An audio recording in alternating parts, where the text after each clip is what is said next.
Welcome to Thinking Class, Glen Scrivener. Thanks so much for joining me. Thanks for having me, John. Glen, it's my pleasure. I think I discovered you through a recommendation from Tom Holland. I think he was on a not personally. I don't know him. Hopefully one day. He was on a podcast and he mentioned you, and I think he also endorsed your book, The Air We Breathe. And similarly, Justin Brierley.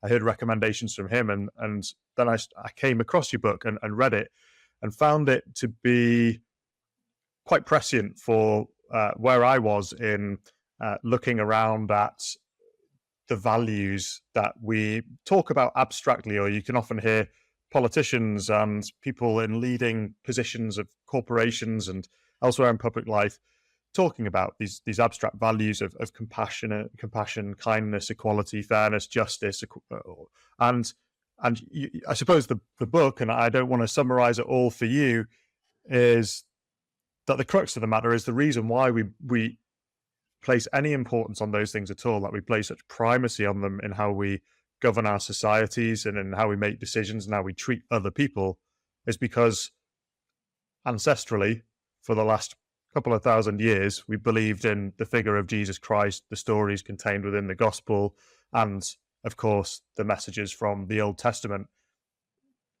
Is there anything that you would add to that?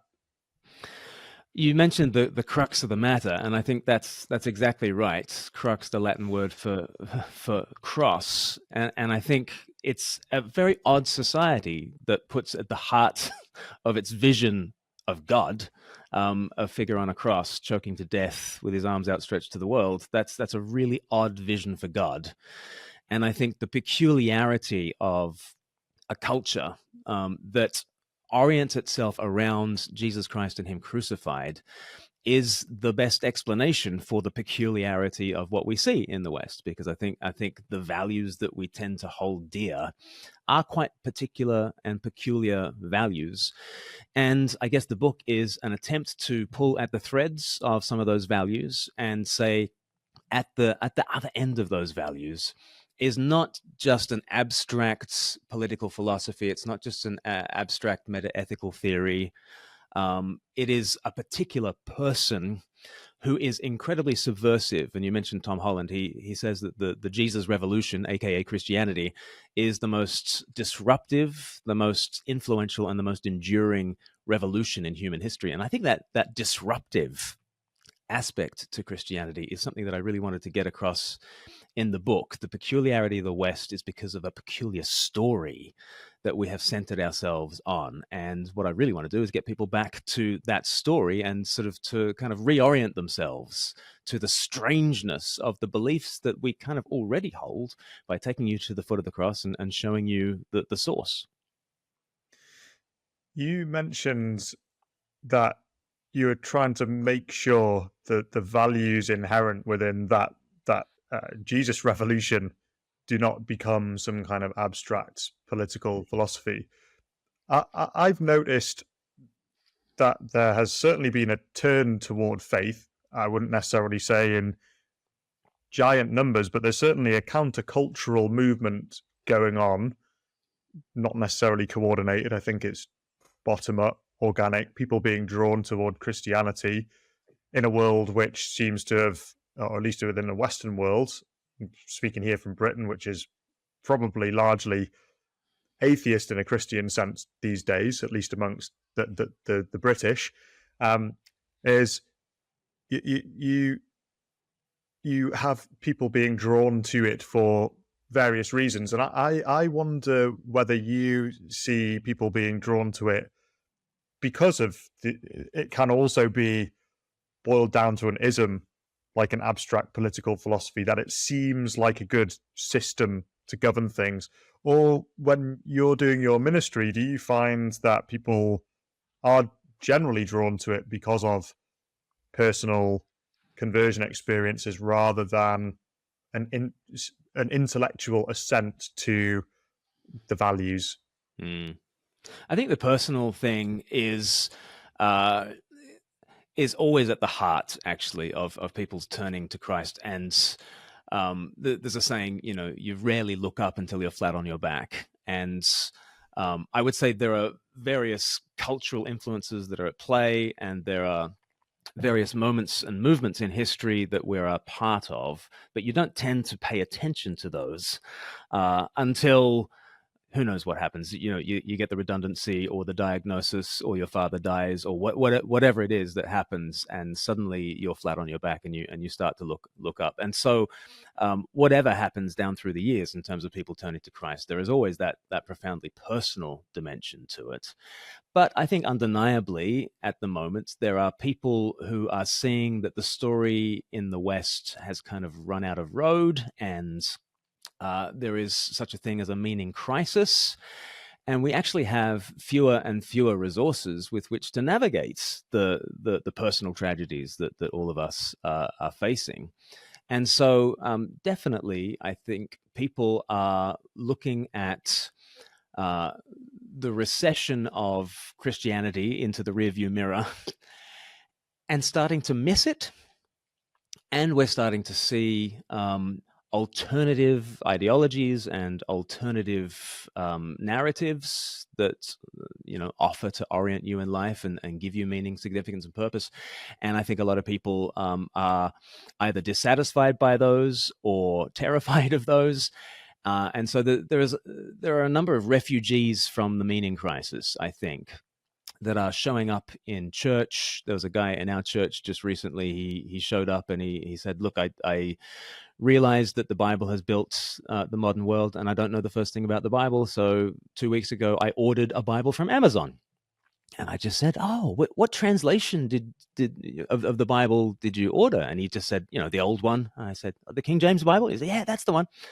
And I said, "Well, where did you start reading?" And he said, "Well, Genesis, obviously." And I'm seeing that guy everywhere. I'm seeing that guy, and quite often this kind of movement does tend to be quite a male movement.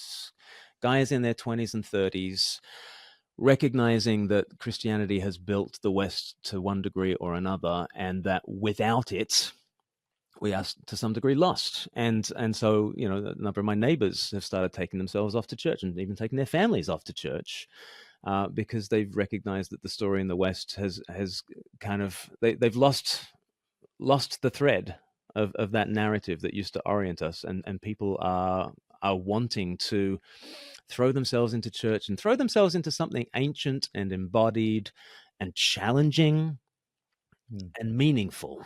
And they want to do something meaningful with their lives, and they're starting to figure out that the way that we have traditionally found meaning is in this ancient story, and they're giving it a go. It was interesting you talking about that there seems to be at least one of the thematic movements towards the faith is amongst males in their 20s and 30s. And it made me think about how Jordan Peterson speaks about how his crowd, that this audience that he had built when he burst on the scene 2016, were mixed, but what he found is a lot of the men were craving responsibility. And then it got me thinking, as you were talking, Ben, about a book that I'd read a few years ago by he is a neuroscientist, and he's also some other medical profession. But anyway, he's called Antonio Damasio, and he wrote a book called Descartes' Error.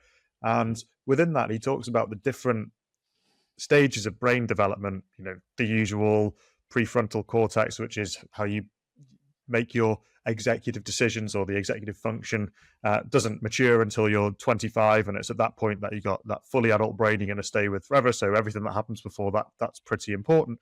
But what he also talks about is when you start getting around mid-30s, is that you have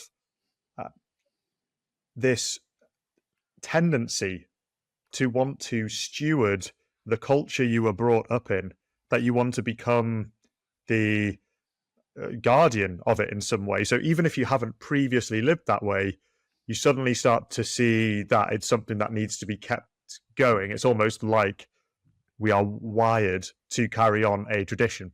And so where am I coming with all these trains of thought is there a worry for instance. So you say you see this guy everywhere that, we know civilization's built on this, and he goes ordering the Bible so he can pick it up and go, what's this all about? What's this all built on?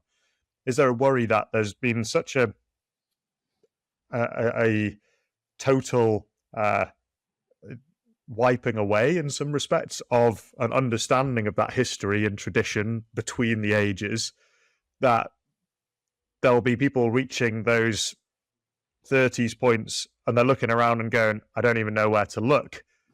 Uh, what is it exactly that I'm trying to save, and what am I trying to orient my life around, and why is that important for me to save? I don't know.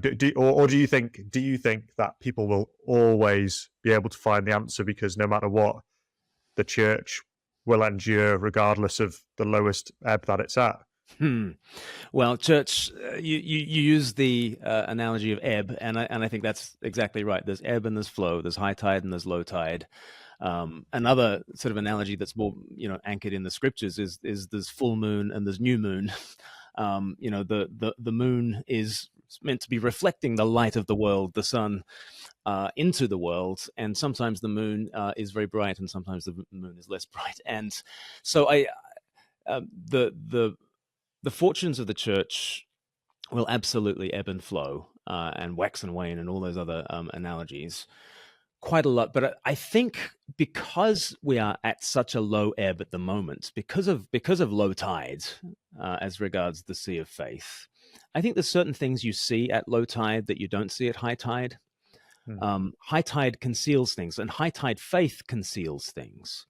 When you think back to 1776, and Thomas Jefferson is able to, and Benjamin Franklin helped him with this, but they were able to see that it's self-evident that all men are created equal and have been endowed by the Creator by certain unalienable rights. Like that's self-evident, isn't it? I mean, interestingly, actually, Thomas Jefferson wrote, we hold these truths to be sacred and undeniable. And it was Benjamin Franklin that put a line through sacred and undeniable and just wrote the word self-evident. And it was this real shift at a real high tide moment in terms of Christianization. But it was this massive shift from the idea of human rights and human dignity being a sacred truth, a revealed truth, a scriptural truth, a religious truth, and Benjamin Franklin saying, no, we now can consider these truths to be simply self-evident. It's simply the outcome of reason and evidence that will get us to our kind of secular humanism. And interestingly, we've been trying this experiment for 250 years. Like, can we ground the value of the human person in mere self-evident truths? Can we ground it in reason rather than in sacred scripture, in revealed truth, and that kind of thing? And it's interesting that in 1776, when faith is at high tide, you start to take all the biblical truths for granted and consider them to be self-evident. At high tide, you can consider all these things to be the air we breathe, which is the title of my book. Like, we can consider these things to be just obvious, natural, and universal, that of course all people are endowed with inalienable human rights. What happens at low tide, and we are most certainly at low tide in terms of the sea of faith and in terms of church attendance in the West, what happens is you see what's underneath the sea of faith, and you see what was always there, what's ancient and has always been bubbling along. And I think it becomes more and more obvious to people that there's nothing self-evident about human rights. If you take away from our vision of humanity everything that the scriptures have taught us, and simply look at our genome or just cut us open, you won't find human rights inside. You won't find dignity written into our genome. At that scientific level, we are animals the same as every other animal, and there's no sanctity to us. There's no supernatural when all you're looking at is the natural human person. But what that means is you haven't just gotten rid of God at that stage. You've gotten rid of the human, as we have been considering him, within Christendom for centuries, millennia. And so what's happening now, I think, at low tide is people are figuring out that the things that we hold dear, like human rights, are not at all self-evident. They're not at all natural, obvious, or universal. They come from a particular story in which God takes humanity to himself, and he takes all of humanity to himself in the person of Jesus, and raises up all of humanity to the highest place in the death and resurrection. And from that particular story comes the moral sense that we have, that all people are equal and equal in moral dignity and that kind of thing. And there are two ways you can learn that beauty of human dignity and human rights. You can learn it from scripture, but you can also learn it from its opposite. You can also learn it from what happens at low tide, when people start to say, no, we are simply animals. There is no human exceptionalism. There's nothing sacred to the human. And therefore we are just a part of this world. But that's what the Nazis thought, right? And it justified unconscionable evil.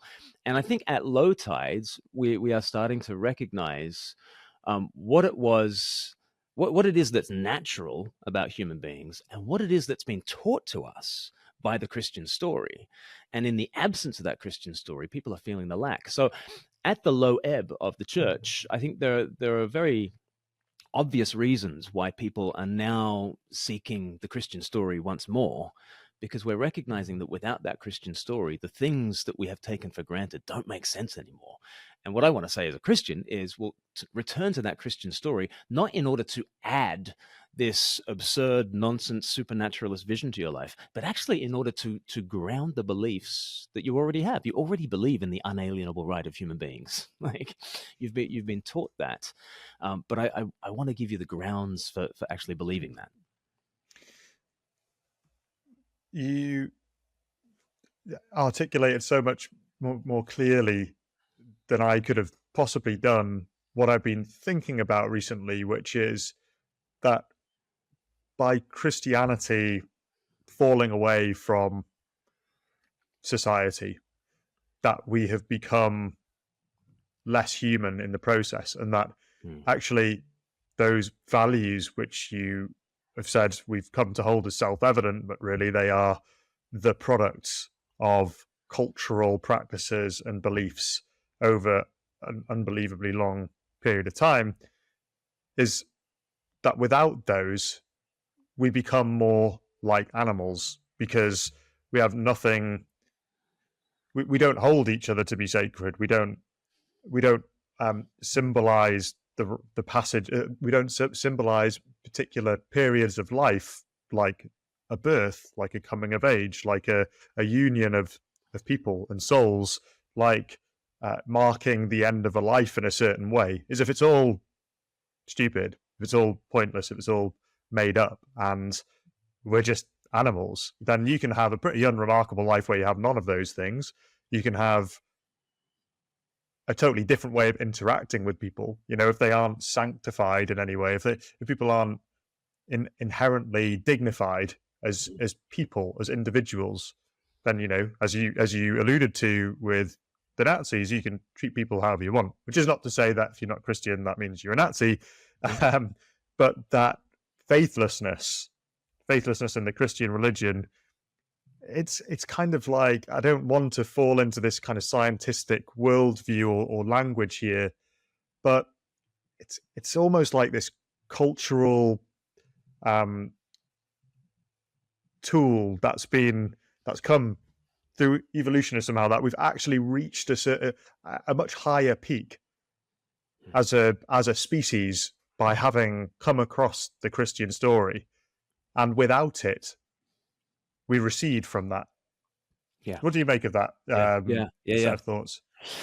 Yeah, I mean, one response to saying that I commonly get is people sort of say, "Oh, okay, well, it happened to be just arbitrarily, just contingently, it happened to be through the Christian story that we developed a language around human rights, but we would have gotten to an articulation of human rights anyway, with or without Jesus of Nazareth."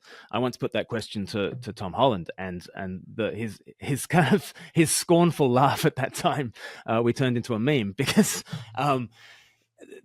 and he then said, look, the idea that human rights are this thing, this sort of Platonic ideal that just hang there in the ether, waiting to be discovered, is as theological as believing that Jesus Christ rose from the dead and is seated at the right hand of the Father. I'm quoting verbatim now from what Tom Holland said. The idea that human rights already exist, and just like Newton didn't invent gravity, so Christians did not invent human rights. They just discovered a thing that if it wasn't Newton, it would have been somebody else who invented gravity. And if it wasn't the Christians, it would have been somebody else who invented human rights. Tom Holland said, no, absolutely not.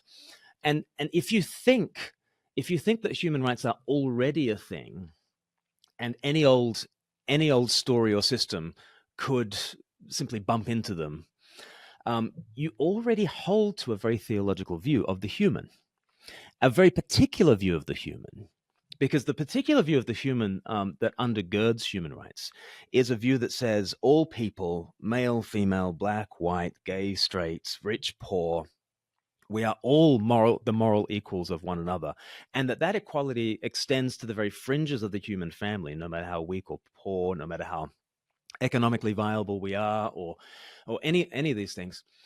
That vision of equality, but also that vision of human exceptionalism, that vision that from the outside we are so valued, requires a certain number of things to be true.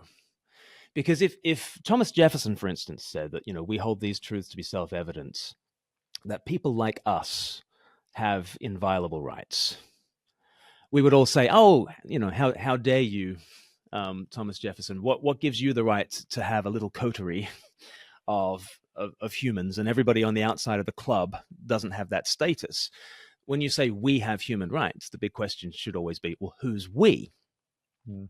And the thing about human rights is you've got to have a we that is non-arbitrary.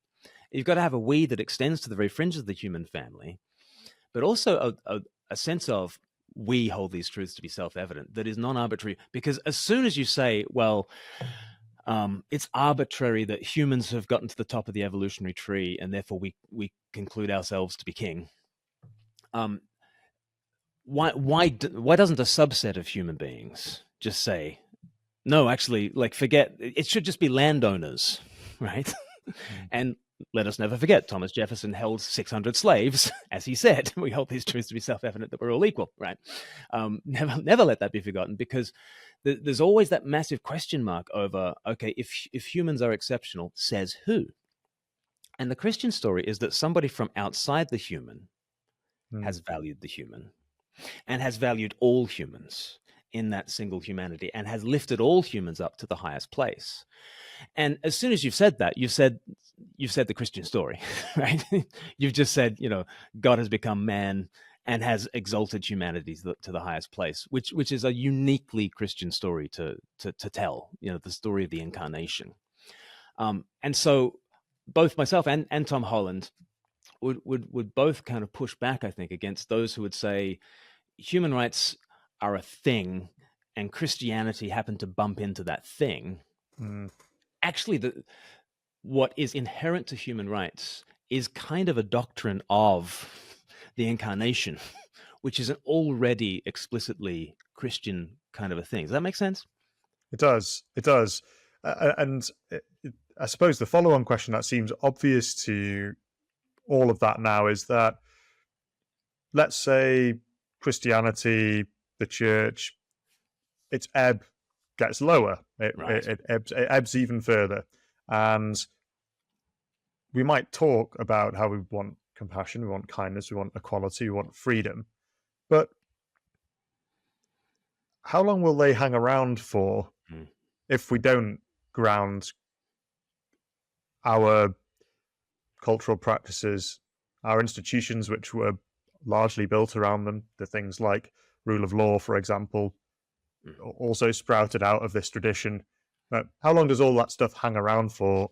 And is it possible to live with these as ideals abstracted from the story, in your opinion? Well, Os Guinness has called us a cut flower civilization. Ayaan Hirsi Ali at the Art Conference last year, going on for about 12 months ago. She was on a stage with Os Guinness and Jordan Peterson and John Anderson. And Os Guinness was just finished saying, we're a cut flower civilization, and the root was this profoundly Christian thing. And it was in that context that Ayaan Hirsi Ali, who was very much at the heart of the new atheism, came out as Christian and said, we absolutely are this cut flower civilization. We have come from the Bible, from the Judeo-Christian heritage. She came out as, I'm now going to church.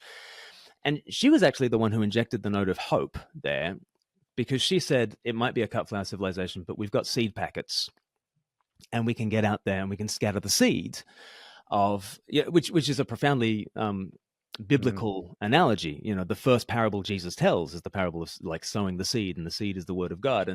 And Ayan's been on a wonderful journey in that way, and she came onto our channel recently to talk further about how the cut flower civilization actually woke her up to everything that Christianity has given to the West.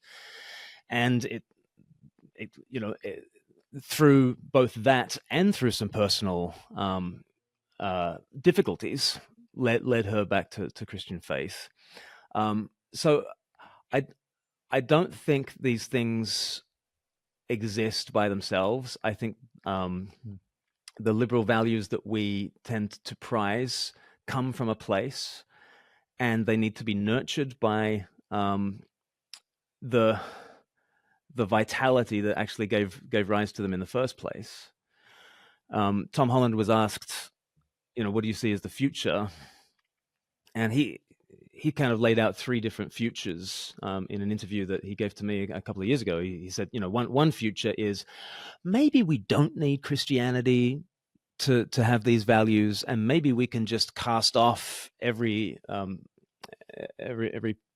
of Christian heritage and blast off into the stratosphere. The booster rockets of Christianity got us where we were, but we don't need it for the future, and we can kind of blast off to oblivion or whatever.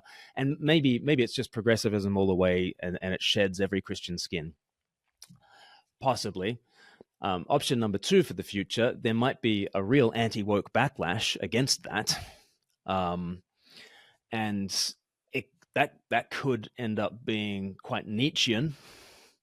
Nietzsche, who hated the compassion ethic of Christianity and wanted to go for power instead. That could be option number two. Or option number three, Christian revival. And maybe the church in the West catches up with where the church is in the rest of the world, because the church in the rest of the world is doing wonderfully and growing incredibly in Africa and South America and parts of Asia. So maybe the church in the West, the tide comes back in. And I remember when he said that, thinking to myself, I think it'll be all three. I can see Christian revival happening in the West. I can definitely see that happening. And I can see things becoming more difficult for Christians. Perhaps so difficult for Christians that some of us end up in prison within my lifetime, simply for some basic, proclaiming some pretty basic Christian truths. And I can see an anti-woke backlash that might get pretty nasty as well. I think history tends to be a mess like that. So that's my best shot at figuring out what happens in post-Christian Europe. Well, that all seems plausible, and it probably not possible to see institutions end up only being able to govern with one particular worldview and have everyone understand that, and to live by it. So, at that point, I suppose you're getting a bit totalitarian, and I guess most of Christian faith is based on you coming to it and having discovered it, and not just having it forced upon you. And yes, I think we also come from a tradition, particularly those of us in the Anglosphere, which seeded out of Britain, has had the traditionalists, the nonconformists, the dissenters, and they all had lots of disagreements about how they might govern society. But they did also agree on the central story. Now, I don't know if we'll ever get back to everyone agreeing on the central story and them all being around, but it shows that you can live amongst each other with different worldviews. Now, clearly, some of them are going to be a fairer, more just way of treating people than others. And I couldn't help but think, as you were talking about how Christians in your lifetime, we could feasibly see them going to jail for proclaiming Christian truths. We're probably already on that route, but obviously that itself smacks of the Christian story, with Christ having been put to death for him speaking the truth, and for him being unfailing in his treatment of others, and in dignity, and speaking truth to power. So yes, we will fight. We will live through it, and that I suppose brings me to, we will die through it. G.K. Chesterton said Christianity has died many times in its history, but it's also come back to life again because it knows the one who knows the way out of the grave. That's the G.K. Chesterton kind of So that ebb and flow is actually baked into the story, I think. Chesterton, he's eminently quotable, isn't he? You wrote in your book that Christianity protects us from tyranny. Why does it protect us from tyranny? It's a very disruptive story, the Christian story. Like take yourself back to the Old Testament, and you've got Pharaoh. Surely Pharaoh, this emperor, the head of the greatest superpower of the ancient world. Surely he's the hero, isn't he? And yet, in Christian scripture, in the Hebrew Bible, here is this figure who is just the arch baddie, and somehow, through no particular virtue of their own, the people of God are this bedraggled mob of slaves who they don't even really believe Moses, and Moses doesn't even want the job of being this savior figure.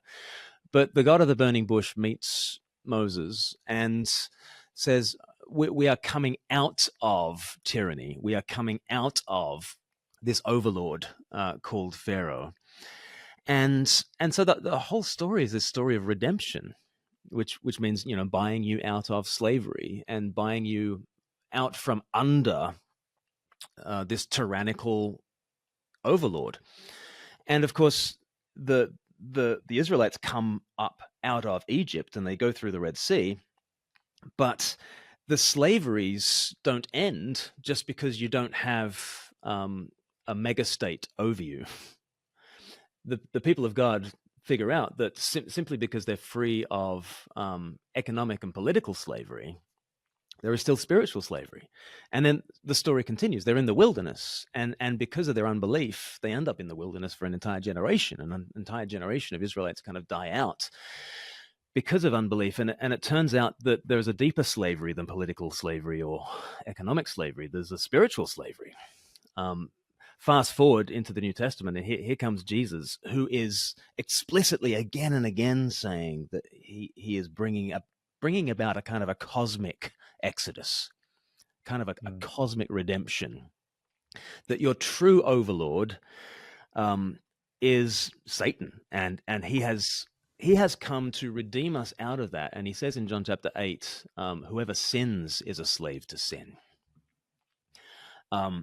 And the Israelites, interestingly, in John chapter 8, they say, what are you talking about? We're slaves. We've never been slaves of anyone, say the Israelites, which just goes to show like how ridiculous our self-justifying hearts are. Because if a centurion was like overhearing the Jews saying, we've never been slaves of anyone, I wonder if he could suppress a chuckle at that point, because they've been slaves to the Egyptians, but also the Philistines and the Moabites and the Assyrians and the Babylonians and the Medes and the Persians and the Greeks, and now the Romans, right?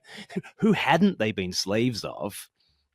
And yet the story had always been to take people out of that supreme allegiance to the power, the king, the tribal lord, and actually put your faith in a God who stands above the state and also to turn away from the spiritual slaveries that are the things that really shackle us. Whoever sins is a slave to sin, says Jesus. Because it's my desires. I look for love in all the wrong places, and the things I look for as solutions in my life end up being the problems. But I keep on returning to my problem as though it's a solution. And in a sense, I am the most tyrannical force in my life. Like no one has sabotaged my freedom better than I have. Like, let's be honest. No one sabotaged my happiness. No one sabotaged my own success better than I have. And so Jesus comes to smash all kinds of tyranny.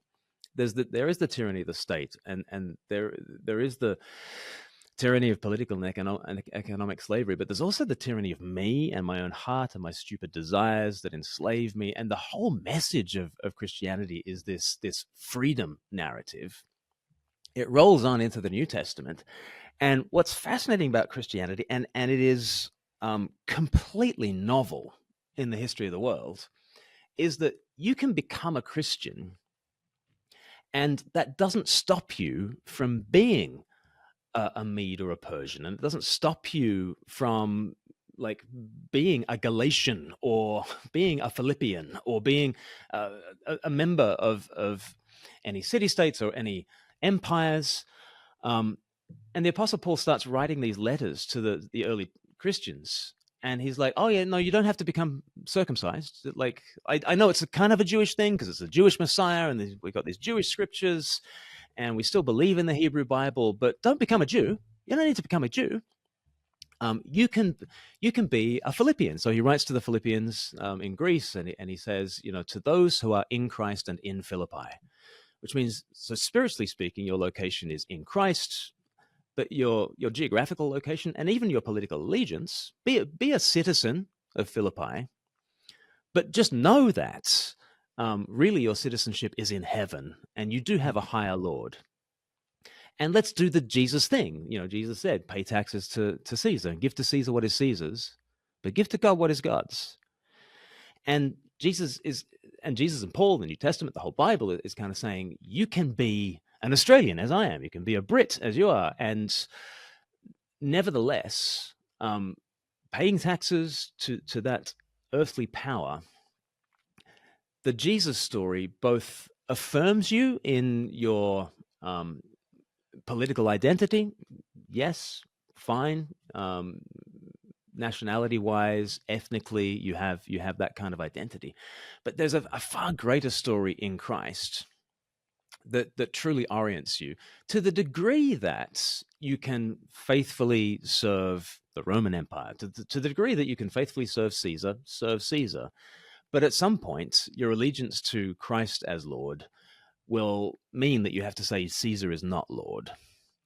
But there is this quietistic kind of impulse in the New Testament that's it's not a revolutionary document in the sense of let's march on Rome. It's quietistic in one sense, but it's also profoundly disruptive in another sense, because it says Caesar has no right to claim the highest position. He has no right to claim himself to be Lord.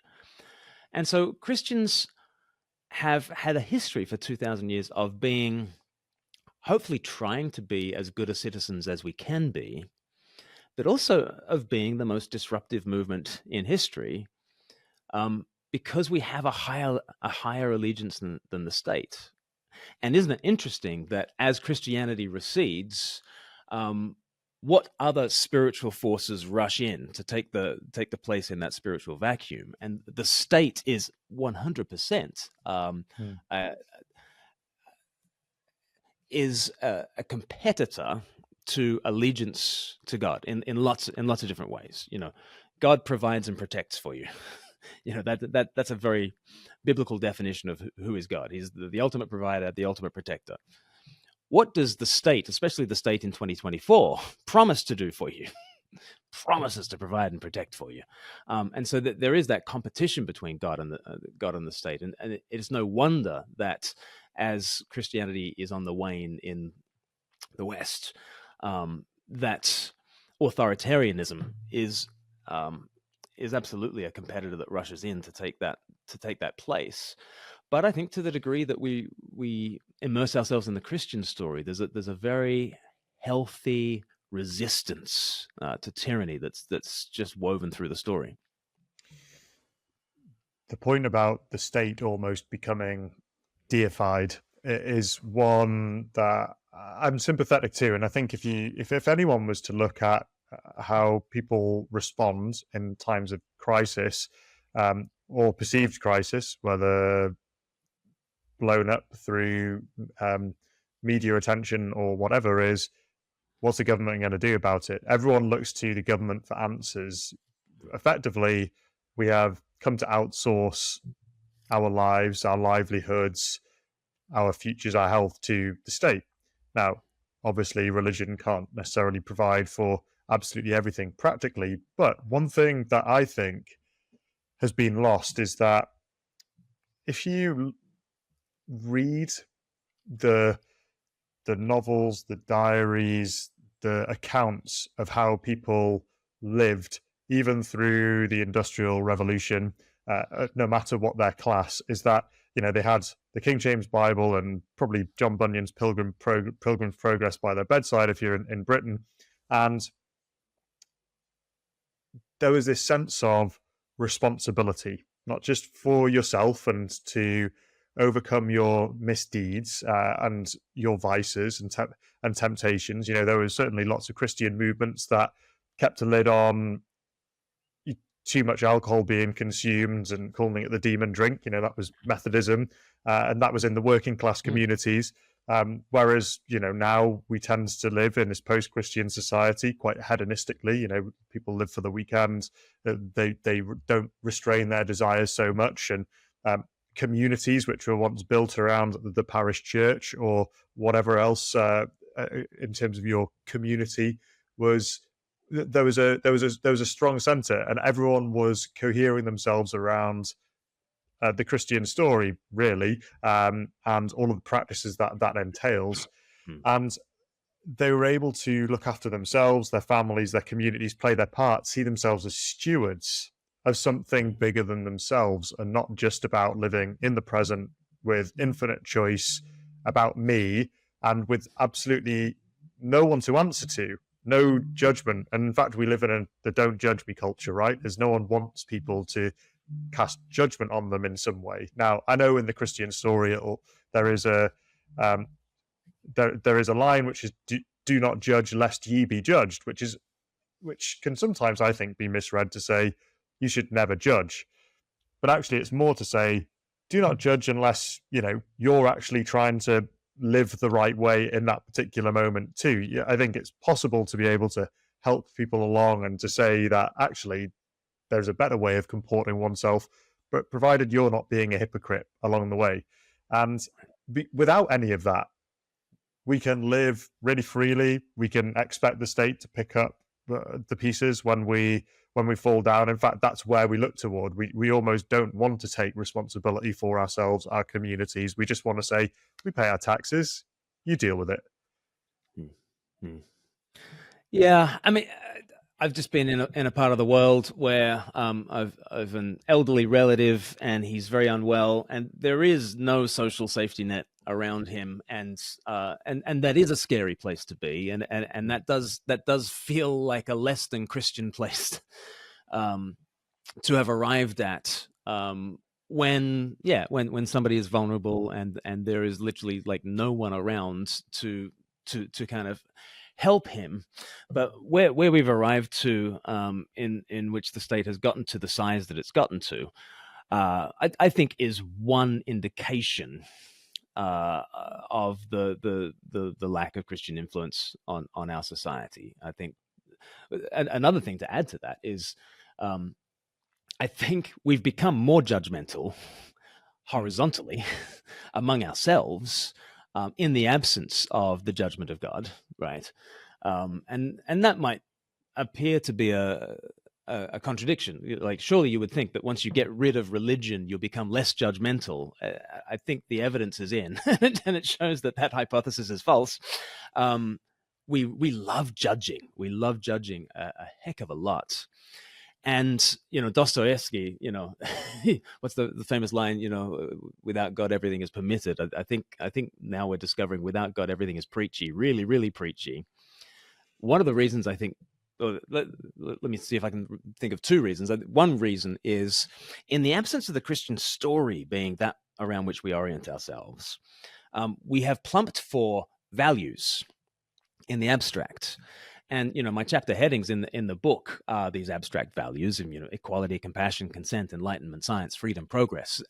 We love these as kind of slogans, but they can become kind of hashtags. They can become very thin things, but they can also become cudgels with which we beat somebody else. You're not being compassionate enough. Hashtag be kind. We say, because I think what's happened is that the fruit of the Jesus revolution has been detached from the roots of the Christian story, and now they exist abstractly as these values, but values, those values are now virtues that are run amok, as G.K. Chesterton said. He is eminently quotable, isn't he? These virtues have gone mad, right? And they've been divorced from the Christian story and divorced from one another, and now they are just these abstract things. Be kind. Well, okay, but how? Like that you need context for this. Compassion is more of a vibe when it's just detached from the story. And so what we've got is values, and values can't forgive you, right? Values can only judge you. You need a person to forgive you. And what we've done is we've dethroned Christ from the top space in our thinking, and the values have risen up to be that which judges us. But then all we have is judgment, because who is sufficiently compassionate? Who sufficiently honors equality and freedom and progress? Who sufficiently? None of us. And so what we're all doing is we're all guilty. We have no one to forgive us, and so we all just blame one another, thinking that by blaming somebody else we're absolved of our own lack of compassion. And so it becomes incredibly heated. It becomes quite vicious. It's a mercy-free, forgiveness-free zone, and where you might have expected amorality to reign, actually we're finding that we enjoy morality even more than we thought we would enjoy amorality, because we enjoy being right and righteous. And fascinatingly, we then become, in a Christian understanding, we become a lot more like the Pharisees in the Gospels, right? Those with the sort of the binoculars and the clipboard and the pen, and trying to tick off righteousness and give people black marks for unrighteousness. We found ourselves in that space, occupying the space that used to be occupied by the religious right. It used to be the religious right that were the naysayers. It turns out that the authoritarian left has discovered a great pastime in the sort of moralizing that the left used to accuse the right of. It's a fascinating dynamic. It certainly is. Changing gears a little bit, and excuse me for starting off with a vignette which seems entirely incongruous to the rest of the conversation. I was reading an article by Matthew Crawford recently, an American philosopher who's very interesting, got a great Substack called Arcadelia, and he'd been on holiday in Croatia, and he is also a recent convert, I think, in the last few years. And his headline was "Christianity is Sexy." And the reason why he wrote it was he was there with his wife, but he noticed he was surrounded by lots of bikini-clad women. And what he was noticing, he wasn't being untoward toward his wife, was that they're not being hassled anywhere. They're not being obviously looked up and down or ogled. And then he got thinking, well, he's surrounded by effectively Catholics and Orthodox Christians, which have built that part of the world for, again, over 1,000 years. And the argument he's making is Christianity's sexy because it suppresses male desire. It recognizes women's dignity, equal dignity, through the Christian faith, and through many generations it has allowed women to be able to express themselves and to go out scantily clad, and particularly in places like Croatia, where effectively they know they're surrounded by other people who have been from that cultural background, and they're safe to walk around. And you wrote within your book that Christianity kick-started a sexual revolution that predated the 1960s, long before. And Hmm. perhaps you can put a theological basis to what I was talking about, so we're not just stuck with bikini-clad women in Croatia. Well, it is interesting, isn't it, that at the start of the Sermon on the Mount, Jesus kind of talks about the problem of lust, and he just refuses to lay the blame for the problem of lust at the feet of women and their attire, and instead he tells men to figure out where they're, the male gaze is what Jesus wants to refocus rather than female attire, and that it's astonishing how revolutionary that is. We can all think of cultures in which the blame is laid, and we can all think of even Christian cultures in which the blame is laid largely at the feet of women, and the expectation is largely that women should control the way they dress rather than men should control the way they look. But Jesus was way ahead of the curve on being a radical egalitarian in that sense. And what the first century sexual revolution is all about is basically going to Matthew chapter 5, where the Sermon on the Mount is written, and then going on a few chapters to Matthew chapter 19. And Jesus kind of brings a vision for sex and sexuality that is radically egalitarian. So if you imagine that the kind of the natural state of male-female relations, and certainly the traditional state of male-female relations, is that women have always been expected to be chaste and monogamous, virgins on their wedding nights, and then completely faithful throughout marriage. Men, on the other hand, and you can think about this both in terms of evolutionary biology, but you can also think about this in terms of traditions around the world and down through history. Men have always been given much more of a free pass to sow their wild oats, and they have not been expected to be virgins, to the point where actually in Latin, to talk about a virgin is to talk about a woman, right? Grammatically, it is difficult to talk about a male virgin in Latin. And in an ancient understanding, of course, a man is not going to be a virgin. And if you're talking about a virgin, you're talking about a woman. And so women have always been expected to be very restricted in their sexual decisions and lifestyle, and men have been freer, if you like. And there's been a great difference. What Jesus does in Matthew chapter 19 is just say, sex belongs within marriage between a man and a woman for life. That's your lot. The doors are locked. No one gets out of this thing alive. Right?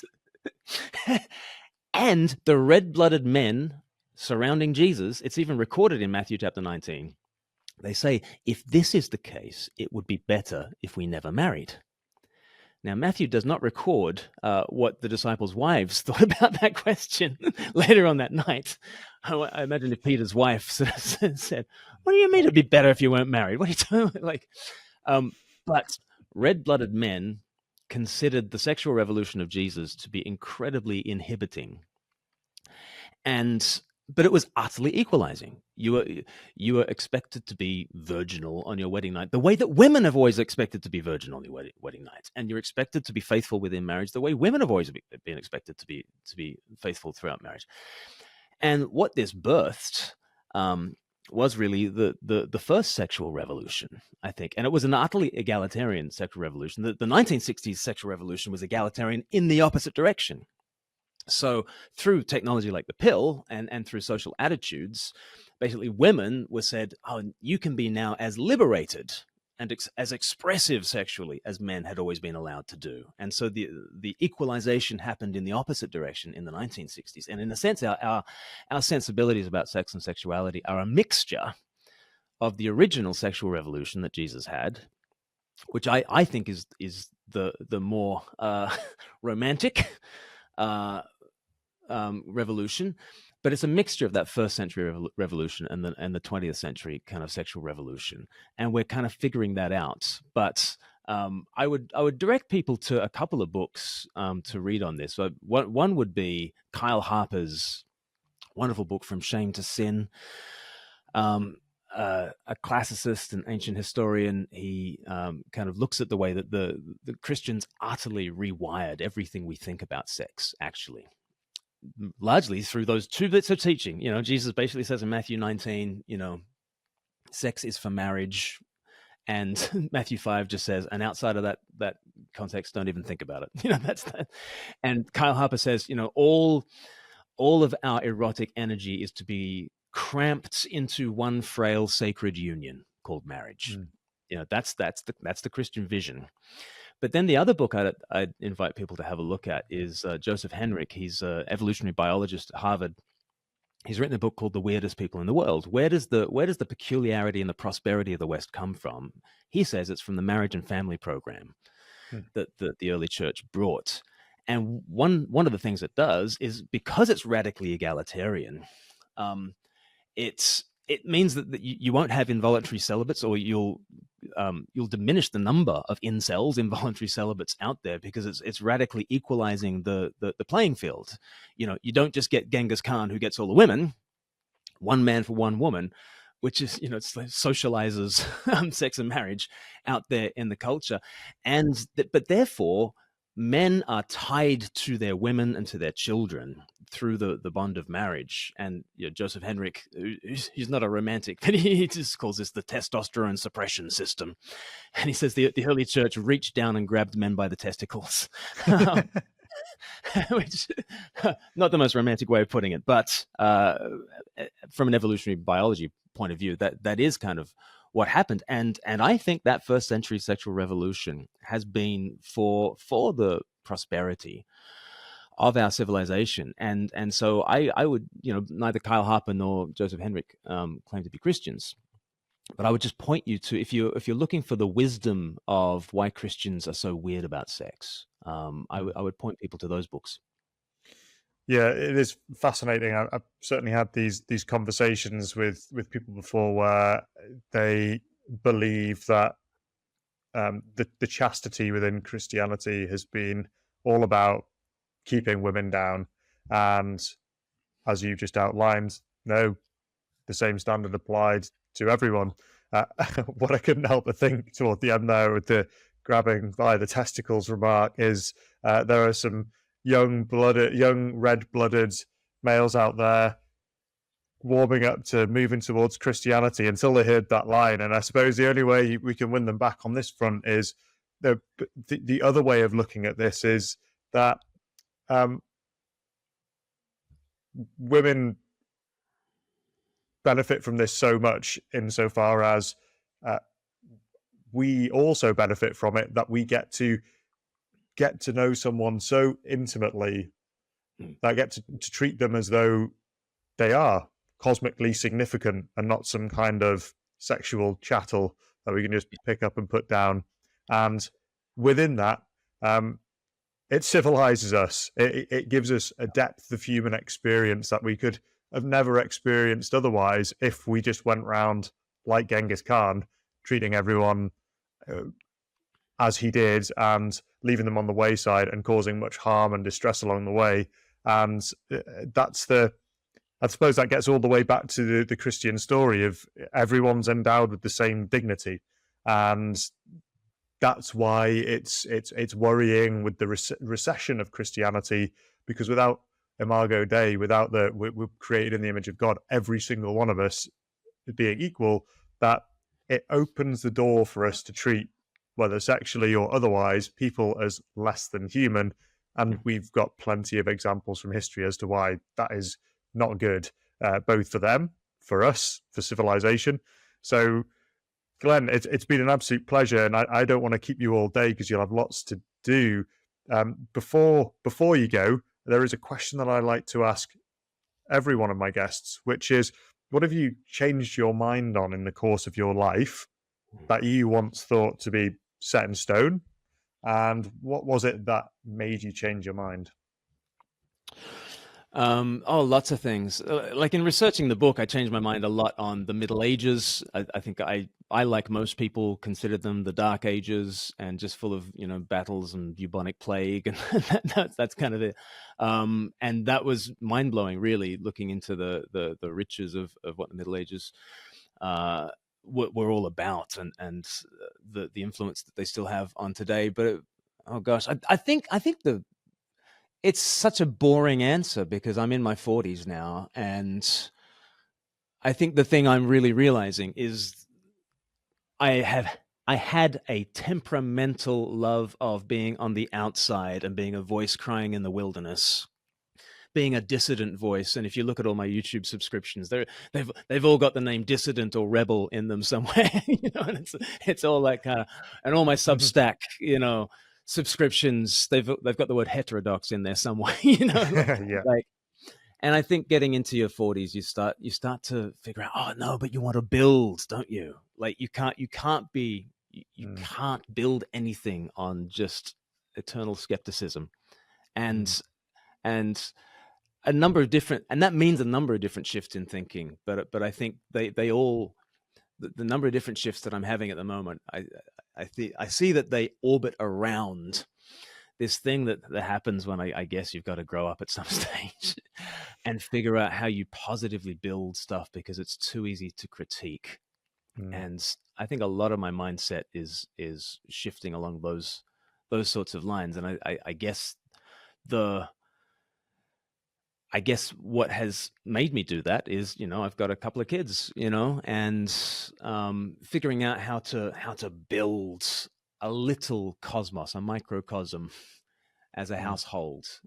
You start to see that actually cynicism is a hollow thing, and constantly being a rebel or heterodox or dissident is a cheap thrill, and that building something solid takes a heck of a lot more creativity in lots of ways, and it takes a heck of a lot more of your heart and mind to be thrown into than the cheap thrills of throwing stones from the outside.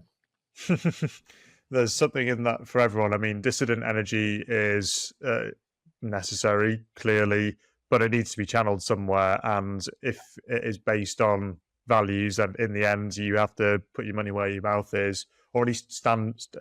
There's probably a better analogy, but you need to be able to walk the walk and not just talk the talk. And as you say, it's hard. It's difficult to create something. And as I think Douglas Murray has said before, and I'm sure he paraphrased it from somewhere else, is it's much easier to destroy than it is to rebuild. Now, there's much out there that does need to be reformed and potentially even mown down. But instead of focusing purely on that, you could just focus on building what it is you think you need, your family needs, your community needs, the world needs. And then that's a very different approach to life. And I know exactly what you're talking about, this multi-generational thinking. It's a stage of life I'm currently approaching, and I've noticed that mindset shift happening, having again done something similar to you, years of dissident energy swirling around. And you talked about wanting to build. What are you building at the moment? What are you working on, Glenn?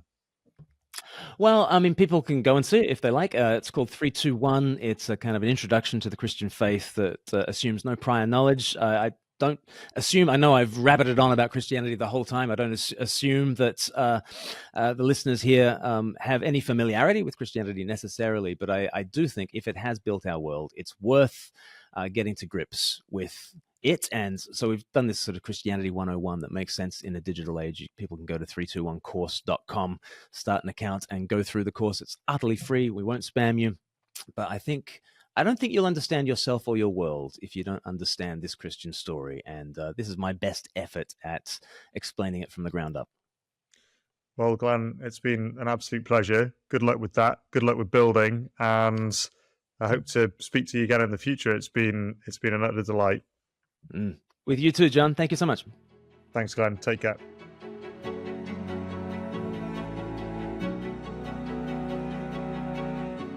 To keep up to date with all that I am doing, please subscribe to the Thinking Class YouTube channel at Thinking Class and follow me on X at Thinking Classes. Thinking Class seeks to understand the civilizational issues we face and why what our leaders do in response matters. Here, I seek to explore the ideas, values, and culture that made our civilization, those that are unmaking it, and how leaders at our public and private institutions should respond. Engage with me on YouTube or X, or write to me at thinkingclasspod@gmail.com to tell me who you want me to speak to and what topics are important to you. I look forward to seeing you there and for joining me on this journey.